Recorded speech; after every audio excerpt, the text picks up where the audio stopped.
இந்த படம் பார்த்துட்டு யாராவது எனக்கு இந்த படம் அவ்வளோ சாட்டிஸ்ஃபேக்ஷனாக இல்லை அப்படின்னு சொன்னோம்னா அவன் காசு ரீஃபண்ட் பண்ணிடுறோம் அப்படின்னு சொல்லி கிருஷ்ணராஜ் வந்து அதை நீங்கள் சொல்லுங்கள் அப்படின்னா நிறைய பேர் சொல்லுவாங்கன்னு நினைக்கிறேன். என்னென்னா நாட்டில் ரொம்ப பேர் கஷ்டத்தில் இருக்கிறான், அதனால் அவன் கஷ்டம்தான் அவனுக்கு பெருசாக இருக்குது அந்த நேரத்தில். சரி படம் பார்த்தா அவனுக்கு திருப்தியாக சாப்பிட்டு போகலாமே அப்படின்னு கூட அதுக்காக கூட சொல்கிறதுக்கு ரெடியாக இருப்பாங்க. ஆனால் அவருடைய நல்ல மனசு அதில் தெரியுது, என்னென்னா நம்பிக்கை அதில் தெரியுது. அவர் படத்தை வந்து எவ்வளோ தூரம் எடுத்துருப்பாங்கன்னு புர்னோ அவங்கெல்லாம் வந்து எவ்வளோ தூரம், ஏன்னா அவர் ஆட் ஃபிலிம் நிறைய எடுத்து அனுபவப்பட்டிருக்காரு. அவர் பாருங்கள், அவருக்கு யார் தூக்கி விட்டாங்கன்னு ஒரு 2 பேர்த்த வந்து சொன்னாங்க. நான் இந்த துறைக்கு எப்படி வந்தேன் அப்படின்னு சொல்லிட்டு புருனோ அவர்கள் வந்து எப்படி நான் பேச ஆரம்பிக்கும்போது அவர்கிட்ட இருக்கிற திறமை அவரை விட அவங்க கண்டுபிடிச்சிருக்காங்க, அவங்க ஊக்கம் கொடுத்தது தான் இவ்வளோ தூரம் வந்திருக்கேன் அப்படின்னு சொல்லி சொன்னார். அது எனக்கு ரொம்ப சந்தோஷமானது. மனிதம் படத்தை பற்றி சொல்கிறத ஒரே ஒரு விஷயம் சொல்லலாம். என்னென்னா விவேகானந்தர் அவர்கள் வந்து அவருடைய ரொம்ப பெரிய சமாச்சாரம், எல்லாத்துக்கும் தெரிஞ்ச சமாச்சாரமே என்ன அப்படின்னா,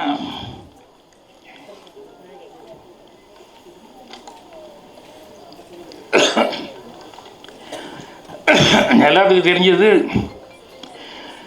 அந்த மனிதம்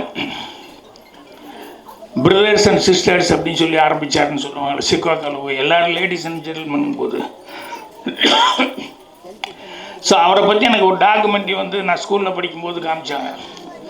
அதில் என்னென்னா அவர் ராமகிருஷ்ண பரமஹம்சர்கிட்ட வந்து ரொம்ப பிரியமாக இருப்பார், அவரும் இவர் மேலே ரொம்ப பிரியமாக இருப்பார். ஆனால் எப்போ பாரு சண்டை போட்டுக்கிட்டே இருப்பார். என்ன அப்படின்னா, நீ சாமி இருக்குன்னு சொல்லிட்டு எனக்கு காமி, அது காமிக்கிற வரைக்கும் நான் ஒத்துக்க மாட்டேன் அப்படிம்பார். அவர்கிட்ட நல்லா ஒபீடியண்ட்டாக இருப்பார், அவர்கிட்ட ரொம்ப பாசமாக இருப்பார், அவரும் இவர்கிட்ட ரொம்ப பிரியமாக இருப்பார். ஆனால் விவேகானந்தர் திருப்பி இதையே கேட்டுக்கிட்டு இருப்பார், எனக்கு சாமி நீ காமி, அது வரைக்கும் நான் ஒத்துக்க மாட்டேன் அப்படின்னு.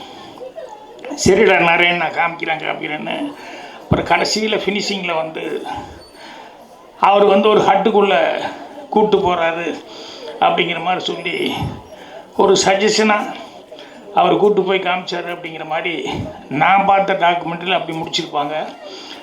அதுக்கப்புறம் பின்னால் ராமகிருஷ்ணன் அவங்க பரமஹம்சர் அவங்க சங்கத்தை அந்த அமைப்பை சேர்ந்தவங்கெல்லாம் வந்து ஒரு படம் பண்ணாங்க. அதில் வந்து என்னென்னா அவரை கூப்பிட்டு போய் தலையில் கை வச்சு அவருக்கு அந்த உணர்வை வந்து சாமின்னு என்ன அந்த உணர்வு அப்படிங்கிற மாதிரி சொல்லி காமிச்சாங்க மாதிரி அந்த படத்தை முடிச்சிருப்பாங்க. எனக்கு சொல்லிட்டீங்களா, இங்கே சொல்லுங்க. ஆனால் கடவுளையே அவர் குருநாதர் காமிச்சார், கடவுளையே பார்த்தாருன்னு சொன்ன அந்த விவேகானந்தர் வந்து கடவுளை கும்பிடுங்கிறத பற்றி எப்பவுமே பேசவே இல்லை. அவர் பேசினது பூராமே தன்னம்பிக்கை அப்படிங்கிறத பேசினார். அதே மாதிரி வந்து மனித நேயம் அப்படிங்கிறது அவருடைய எந்த ஸ்பீச் எடுத்தாலும் நீங்கள் பார்த்தீங்கன்னு சொன்னோம்னா அந்த தன்னம்பிக்கை அப்படிங்கிறது தான் முக்கியமாக இருக்கும், மனித நேயம் அப்படிங்கிறது தான் முக்கியமாக இருக்கும். ஸோ அந்த மனித நேயம் தான் இந்த மனிதம் அப்படின்னு சொல்லிட்டு இப்போ இவங்க அந்த படமாக எடுத்திருக்காங்க அப்படின்னு சொல்லும்போது அந்த கதையை பற்றி லேசாக ஆரம்பித்தாங்க, விட்டாங்கன்னா படம் பார்க்கும்போது இன்ட்ரெஸ்ட் இருக்காது அப்படிங்கிறதுனால. ஸோ அந்த மனிதம் அப்படிங்கிறது வந்து எவ்வளவு தேவை அந்த மனித நேயம் அப்படிங்கிறது. ஏன்னா நம்மங்கிறது நம்ம மட்டுமே இல்லை. இந்த ஒரு இன்சிடெண்ட் கூட சொன்னேன், பாரிஸுக்கு பஸ்ஸில் போனோம்னா சீனரிலாம் பார்த்துட்டு போகலான்னு சொல்லி அந்த ஹூவர் கிராஃப்ட்னு அதில் வந்து லண்டன்லேருந்து போயிட்டு ஃபேமிலியோடு பஸ்ஸில் ஏறி அப்படியே அந்த சீனரிலாம் பார்த்துட்டு போகலான்னு பஸ் ஏறினா புறப்படும் போது கடைசி நேரத்தில் ஒரு அம்மா ஓடி வந்து ஏறுறாங்க. கண்டக்டர் கதவை சாத்துறாரு, வந்து ஒரு அம்மா ஏறுறாங்க.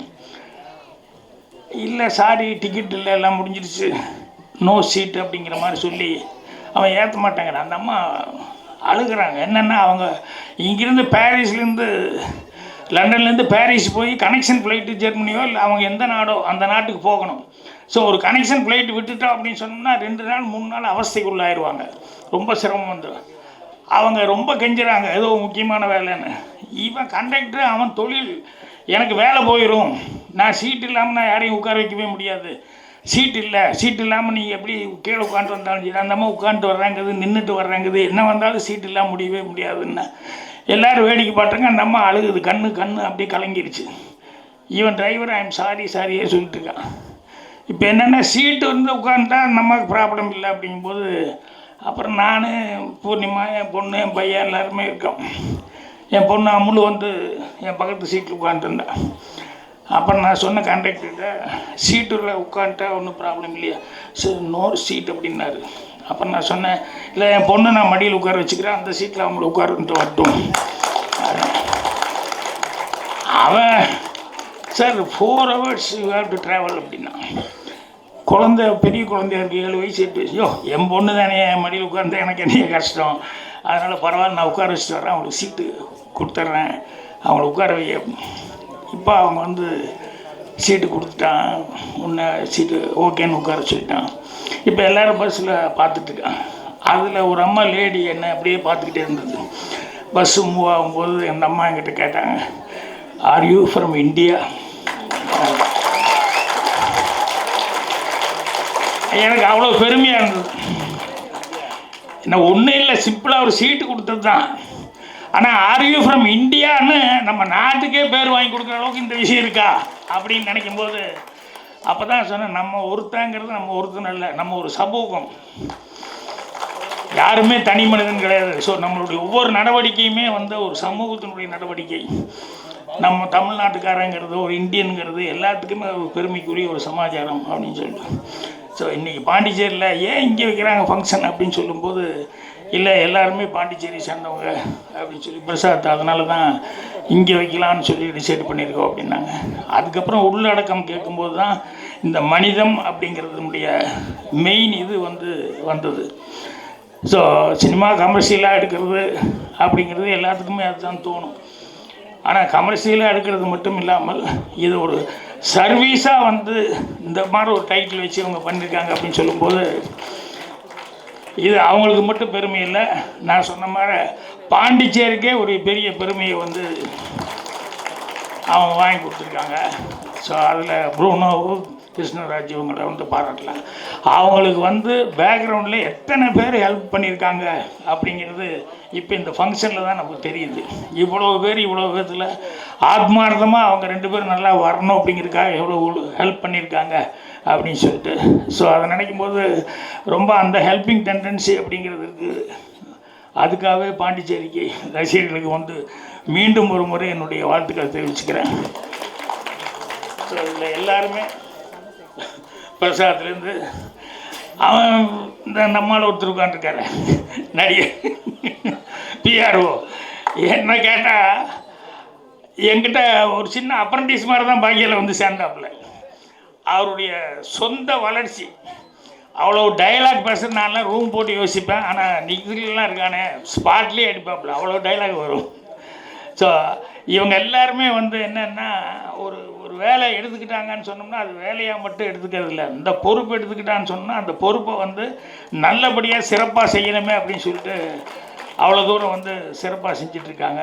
ஸோ அப்பேற்பட்ட ஒரு பெரிய டீம், நல்ல டீம் வந்து இங்கே ஃபார்ம் ஆகிருக்கு இந்த படத்தில், மனிதம் படத்தில்.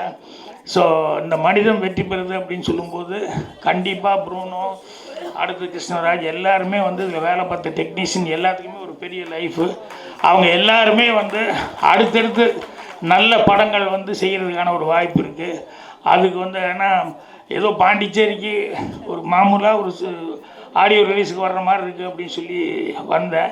ஆனால் இங்கே வந்ததுக்கப்புறம் வந்து பார்த்தா அவங்களுடைய கொள்கைகளே வேறு மாதிரி இருக்குது. இந்த அளவுக்கு அவங்க ஆத்மார்த்தமாக ஒரு சினிமா மட்டும் செய்யாமல் அந்த சினிமாவில் வந்து இவ்வளோ ஈடுபாட்டோட அதை வந்து ஒரு கரெக்டான காரண காரியத்தோட அந்த ஒரு குழந்தைகளுக்காக இப்போ இந்த படத்தில் வந்து வரக்கூடியது எல்லாமே வந்து குழந்தைகள் நல்லதுக்காகவே அவங்க பண்ணுறோம் அப்படின்னு சொல்லி அவங்க அவ்வளோ தூரம் வந்து செய்கிறாங்க அப்படின்னு சொல்லும்போது அதுக்கு தான் நான் சொன்னேன், இது வந்து ஜாலி ஹோம் இல்லை, இது ஹோலி ஹோம்னு வைங்க, அதுதான் மரியாதையாக இருக்கும் அப்படின்னு சொல்லி சொன்னேன். ஸோ அந்த ஹோலி ஹோம் உள்பட எல்லாத்துக்குமே நான் வந்து என்னுடைய மனமார்ந்த வாழ்த்துக்களை தெரிவிச்சுக்கிறேன். அதே மாதிரி இவ்வளோ நேரம் இங்கே வந்து இவங்களுக்கு வந்து ஆதரவாக இருந்த ரசிக பெருமக்களுக்கும் ரசிக பெருமக்கள் எல்லாத்துக்கும் மீண்டும் காலம் கடந்து கூட இங்கே இவ்வளோ தூரம் உட்கார்ந்துக்கிட்டு எல்லோரும் பொறுமையாக எல்லாத்தையும் வாழ்த்துட்டு வந்ததான உங்களுக்கு என்னுடைய மனமார்ந்த நன்றி தெரிவிச்சுக்கிறேன். நன்றி, வணக்கம்.